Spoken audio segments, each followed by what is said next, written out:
I should have known that escaping the prison wouldn't be enough. It wasn't just a place for criminals. It was something far darker. It was more than a structure meant to house the worst of society. It was a prison for something else, something ancient. And no matter how far I ran, no matter how deep I crawled into the underground tunnels, I couldn't escape it. The tunnels seemed endless. My flashlight barely cut through the thick darkness, but I pushed forward, feeling the weight of the air pressing in on me. The walls were damp and slick with moisture, and the stale air was thick with the scent of decay. The deeper I went, the more suffocating the atmosphere became. Something was wrong, deeply wrong. I had expected to find an exit, maybe some hidden way out of this nightmare, but instead, I found myself walking deeper into the heart of something far more terrifying. The walls of the tunnel seemed to pulse, like they were alive, reacting to my presence.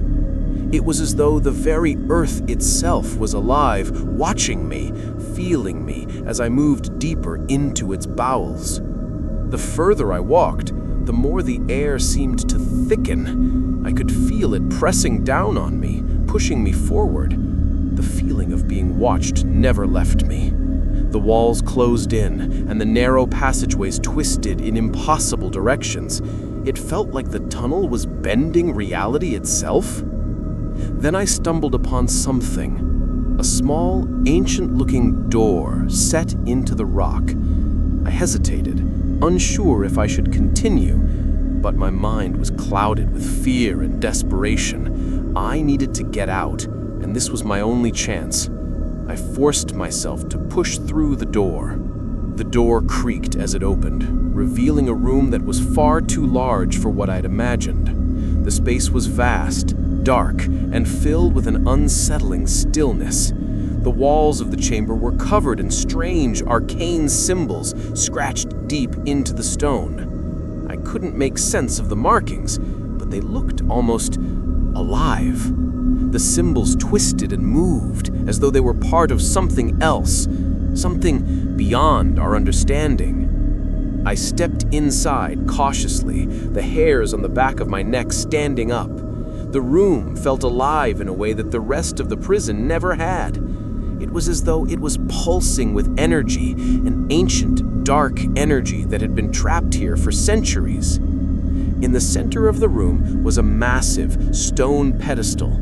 On top of it, a dark, swirling mass of energy hovered, its shape constantly shifting. It was like looking into the abyss, darkness that seemed to go on forever. The air around it was heavy with power, like something was trapped inside, struggling to break free. And then I realized the truth. This wasn't a prison for criminals. This place had been built to keep something far worse trapped inside.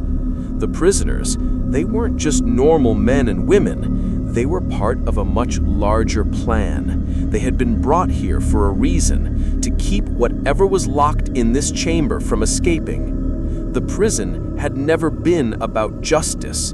It was about containment. And the rules, the strange, bizarre rules I had been warned about, had been put in place to keep something inside, something ancient, something powerful. The prisoners weren't just criminals. They were part of the system, part of the cage, and the rules kept everything from unraveling. I felt a sudden wave of nausea, the realization hitting me like a punch to the gut. The thing in cell 13, the thing that had been trying to get out, wasn't a prisoner at all. It was a creature, something far worse than anything the world had ever seen. The glow, the whispers, the shadows, it was all part of the prison's trap. The thing had been trying to escape for years, and it had been waiting for the right moment. The moment when someone, me, broke the rules. The moment when the prison's walls finally came down. The room seemed to shift, the walls closing in around me, and the air grew colder. I could feel the presence again, that thing that had been following me, watching me. It wasn't just in the walls, it was in my mind. It was using me to break free. I stumbled back, my heart racing. I had to get out. I had to leave before it was too late. But as I turned to run, the door slammed shut behind me with a deafening bang. The room was locked, and I was trapped. The darkness in the room seemed to grow, swallowing the light from my flashlight. I could feel the presence drawing closer, pressing against me. It was no longer a whisper in the shadows. It was right there, in the room with me. "You shouldn't have looked," the voice rasped again, its tone full of malice. I turned, my breath ragged, and saw it. The thing that had been following me, the creature that had been trapped here for centuries. It was massive, towering over me, its limbs long and distorted, its face a swirling mass of darkness and void. Its eyes, if they could be called eyes, were deep pools of emptiness, drawing me in, pulling me closer. "You've seen too much," it whispered, its voice like 1,000 voices speaking in unison. "And now you will be part of the prison forever." I backed away, my hands trembling as I reached for the walls, searching for a way out, but there was no escape. The prison had been waiting for me, and now it had me. And as I stood there, trapped in the dark room with the creature closing in, I realized the true purpose of the prison. It was never just a place for criminals.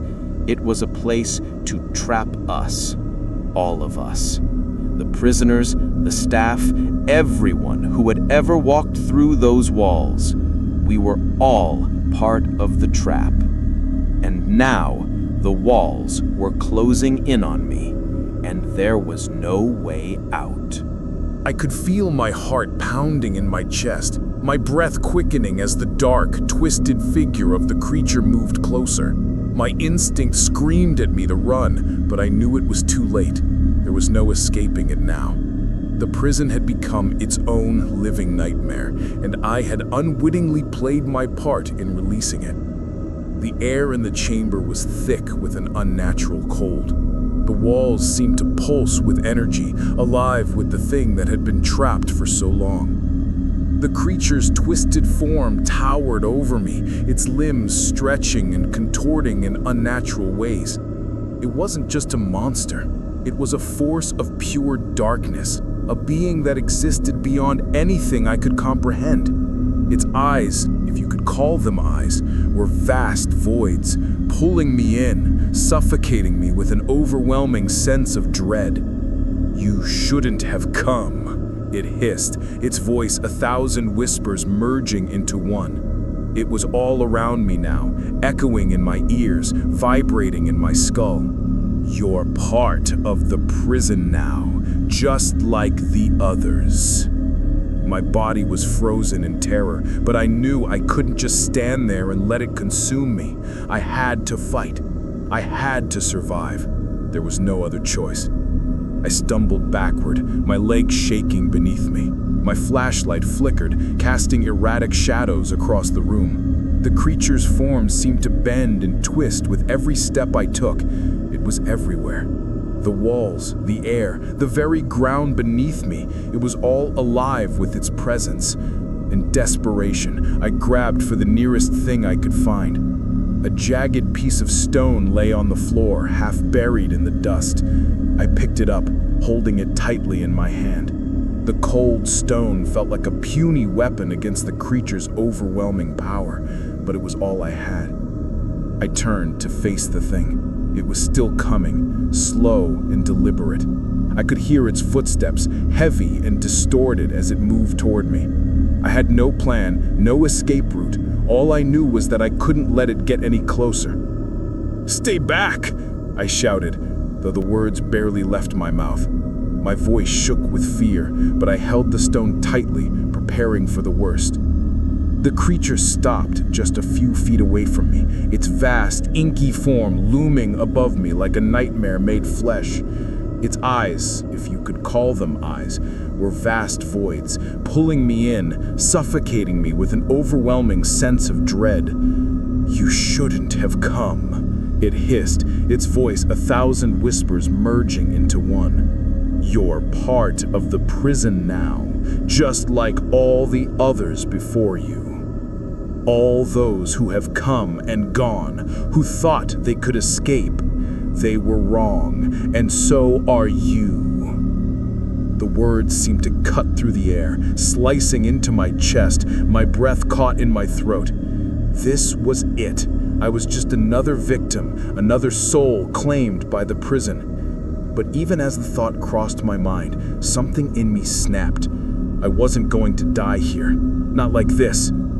I lunged forward, the jagged stone gripped tightly in my hand. I swung it with all my strength, aiming for the creature's twisted form. My hand collided with something cold, hard, and alive, the stone hitting something that felt more like ice than flesh. The creature let out a screech, a deafening, soul-shaking sound that made my blood run cold. The air around me seemed to explode with power as the creature recoiled, its form twisting violently. I stumbled back, almost losing my balance, but the creature didn't give up. It lunged at me, its limbs stretching impossibly long as it reached for me. I scrambled backward, trying to put distance between us, but the ground beneath me gave way. I fell, my body crashing to the cold stone floor. The stone in my hand slipped from my grasp as I hit the ground, but I didn't stop. I pushed myself to my feet, adrenaline coursing through my veins, my heart pounding in my chest. I had to move. I had to survive. As the creature closed in again, I realized something. The prison wasn't just a place of confinement, it was the creature's prison. The rules, the strange cryptic guidelines, they weren't meant to keep me in. They were meant to keep the creature contained. But I had broken the rules. I had stepped too close, looked too long, and now it was free, coming from me. I needed to finish this. I had to do something to stop it. But what? What could I possibly do against something that was beyond human understanding? My mind raced. The doors, the walls, the tunnels, the prison was built to keep this thing locked away. But how had it gotten out? What had I missed? And then it hit me. The hidden tunnels. The ones I was warned about, the ones that no one spoke of. They weren't just a means of escape. They were part of the prison system, a way to keep the creature locked inside. The creature lunged again, its shadow growing larger with every second. I had no choice. I turned and ran. My legs screamed in protest, but I didn't stop. The dark corridor stretched before me like a tunnel to hell, but I kept running, pushing myself further into the bowels of the prison. I had to find the tunnels, had to find a way to seal the creature back in before it destroyed everything. Behind me, I could hear the creature's pursuit, its distorted growls reverberating through the walls. It was too close, but I wasn't going to let it catch me. I burst through a door, an old rusted one I hadn't seen before, and found myself in a dark chamber filled with more strange symbols, more eerie markings etched into the stone. But in the center of the room was a large metal grate, its entrance slightly ajar. The tunnels. I didn't think twice. I threw myself toward the grate, pulling it open with all my strength. The sounds of the creature's approach were getting louder, but I didn't stop. I slipped through the opening, barely squeezing into the tight space. As I crawled through the narrow tunnel, I heard the creature scream behind me, louder, more desperate. It knew what I was trying to do, but I was already too far down. I didn't stop to look back. I had escaped, but I knew this was only temporary. Whatever the prison had contained, whatever was locked away within its walls, had been unleashed, and there was no telling what would happen next. But for now, I had survived. I kept crawling through the narrow, dark tunnel, my body scraping against the cold, damp stone. The air was thick, stale with the scent of decay and forgotten secrets. The oppressive darkness seemed to stretch on forever, and I felt it closing in with every inch I moved forward. The creature's growls echoed in the distance, but I couldn't tell if it was real or just in my mind. I had to get out. I had to make it out of this nightmare. I pushed myself harder, my hands and knees raw as I slid through the dirt-filled passage. My mind was numb, my heart still racing from the terror that had chased me, but now it felt like a fading memory. Each step, each breath felt like I was leaving the nightmare behind. But deep down, I knew it wasn't over. Whatever had been unleashed wasn't going to stay behind the walls of the prison. The creature was still out there. I didn't know how or when, but I knew it would find a way to escape. Finally, after what seemed like an eternity, the tunnel began to open up. I could see a faint light at the end of the passage, and my pulse quickened. It wasn't much, but it was a way out. It felt like the first breath of fresh air after being submerged underwater for too long. I pushed forward, feeling the cool rush of air as I neared the exit. When I crawled out of the tunnel, I was met with the sight of an overgrown clearing. The trees surrounding the area swayed gently in the wind, the night sky overhead filled with stars. The outside world seemed so far removed from the nightmare I had just left behind, and yet I couldn't shake the feeling that the prison was still watching me, that it wasn't truly over. I stood there for a moment, taking in the stillness of the night. It should have felt like freedom, but all I felt was emptiness. I had survived, yes, but at what cost? The prison had been built to hold something far worse than any criminal, and I had broken the rules. I had seen too much. As I made my way through the overgrown forest, the thought gnawed at me. What had I really escaped from? Was the creature still inside the prison, or had it found a way out? Was it just biding its time? The truth dawned on me with a terrifying clarity. It never really ends. The prison had been built to hold the creature, to keep it contained, but it wasn't just the walls that kept it inside. It was the rules. The strange, cryptic rules that had been put in place to keep everything under control. I had broken those rules, and now there was no turning back. The creature's presence lingered, a cold weight on my mind. I couldn't escape it, not really. I could leave the prison, but it had followed me. It was a part of me now, and it would never let go. I kept walking, my thoughts scattered. My steps led me farther away from the prison, farther into the wilderness, but I felt no safer. I had escaped with my life, yes, but at what cost? The prison had been built to hold something far worse than any criminal, and I had broken the rules. I had seen too much. As I looked back toward the distant, dark silhouette of the prison, I knew the truth. The creature wasn't the only thing trapped there. The prison had been built to keep us all contained. Me, the inmates, the staff, and everyone who ever set foot inside. We were all part of the same system, and the prison had won. It wasn't just the place of confinement. It was a trap for souls, for anyone who had come too close, and now the rules I had broken had sealed my fate. I stopped for a moment, my chest tightening with the weight of everything I had learned. A soft, twisted laugh echoed in my mind. The creature had been waiting for someone like me, someone who couldn't resist the pull of curiosity, someone who had to break the rules. "You shouldn't have looked," the voice whispered again, echoing through my mind. "You'll never be free. You're part of the prison now." I wasn't sure if I was hearing it or if it was just the remnants of my own shattered sanity, but it didn't matter. The truth was clear. The prison was always watching, always waiting for the next fool to break the rules. I couldn't outrun it. I couldn't escape it. And maybe, just maybe, I didn't want to anymore. As I turned to walk further into the night, I realized one final thing. The prison wasn't just a place to hold the creature. It was a place that had taken my soul, and I would never be the same again. No one who had walked through its walls ever truly left, not completely. And that was the real horror of it, the real terror. The prison never let go.